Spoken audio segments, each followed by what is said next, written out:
Salut, bienvenue au Club électrotechnique amateur. Aujourd'hui, je vais vous parler d'ultrasons. J'ai un dessin ici que je vais expliquer, mais avant, je vais vous parler des ultrasons. Les ultrasons sont là grâce à deux inventeurs importants. Le premier, c'est Pierre Curie, qui a découvert le principe de la piézoélectricité. C'est grâce à ce principe-là qu'on a été capable de créer des ultrasons. Les premières ont été faites en 1915 par Paul Langevin, qui se trouve être un chercheur qui cherchait une façon d'émettre les ultrasons pour les utiliser pour être capable de détecter des sous-marins ennemis pendant la guerre. Donc, le premier générateur a été conçu par lui. Par la suite, on a développé les ultrasons pour les utiliser dans le domaine industriel et aussi dans le domaine médical. Entre autres, dans le domaine médical, on s'en sert pour les échographies parce qu'on sait que les ondes peuvent se propager dans le corps, puis on peut aller chercher de l'imagerie grâce à ça.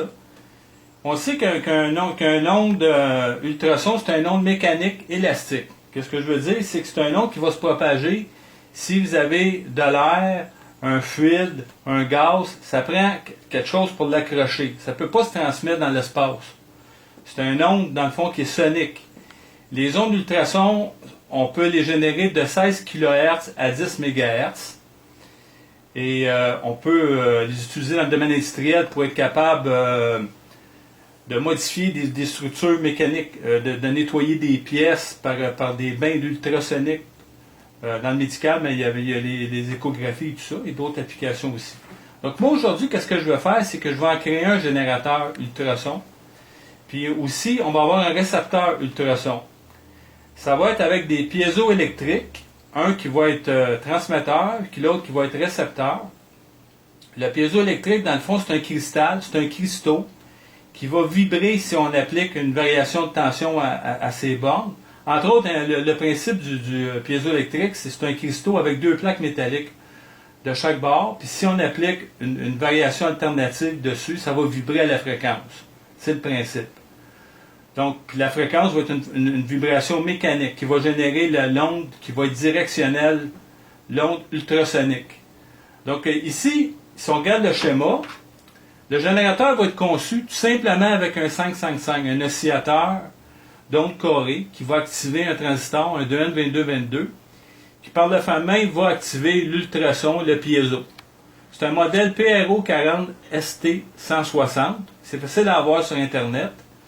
Pour le transmetteur, puis le PRO SR160 pour le récepteur.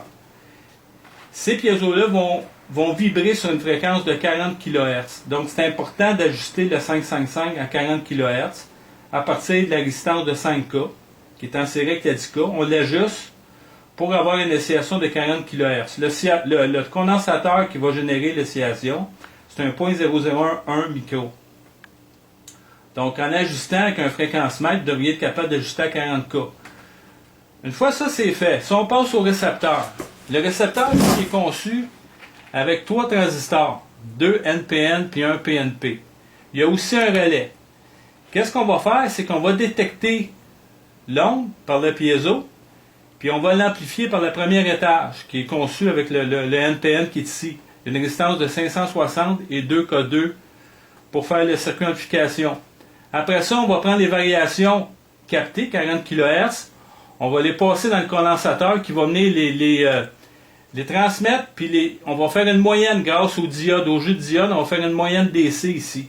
Donc ça va nous permettre d'activer le premier transistor ici, le NPN, et le PNP. Donc ces deux-là vont agir comme source de courant pour fournir le courant au relais.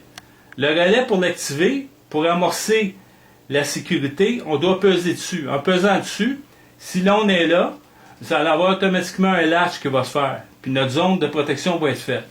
Si je passe un objet vis-à-vis le beam, si l'onde ne se rend pas au transmetteur, ben à ce moment-là, il va y avoir une détection, puis on va avoir une alarme et une lampe qui va activer. Donc c'est important de comprendre le principe. C'est vraiment une onde qui va être envoyée. Une onde ultrasonique. Donc, je vais faire un exemple. En premier, je vais activer le transmetteur qui est de 40 kHz. Je vais l'activer, je vais le mettre à on. Donc, on a un onde qui est émise. Par la suite, je vais alimenter mon circuit de contrôle. Puis je vais peser sur le bouton pour l'activer. Voyez-vous, la lampe est allumée. La lampe est allumée. Donc, je vais faire mieux que ça. Je vais même activer le sonore de la façon que vous puissiez l'entendre si jamais il arriverait un objet vis-à-vis de Bing. Donc, si je prends tout simplement ma boîte qui est ici, puis je l'applique dans ma zone, je devrais avoir une action. Qu'est-ce qui se produit? Que je vais réarmer. La même chose. Voyez-vous, à toutes les fois que je mets un objet dans la zone, il y a une action qui se fait. Et ça partout. Je peux le mettre n'importe où, puis il va le détecter. Il faut que ça soit évidemment dans la zone. En dehors de la zone, il ne détectera pas. C'est quand même assez sélectif. On voit que l'onde se propage, mais est étroite. C'est ça qui est intéressant de l'onde ultrason. Donc les ondes ultrasons sont utilisées beaucoup, puis on les a utilisées énormément lors de la guerre, lors de la Première Guerre mondiale, parce qu'on pouvait détecter les vaisseaux ennemis, les sous-marins, mais beaucoup en médical. Donc je voulais vous démontrer ça aujourd'hui, qu'on peut transmettre un onde ultrason à une certaine distance, puis aussi faire un contrôle avec de sécurité. Merci, à la prochaine.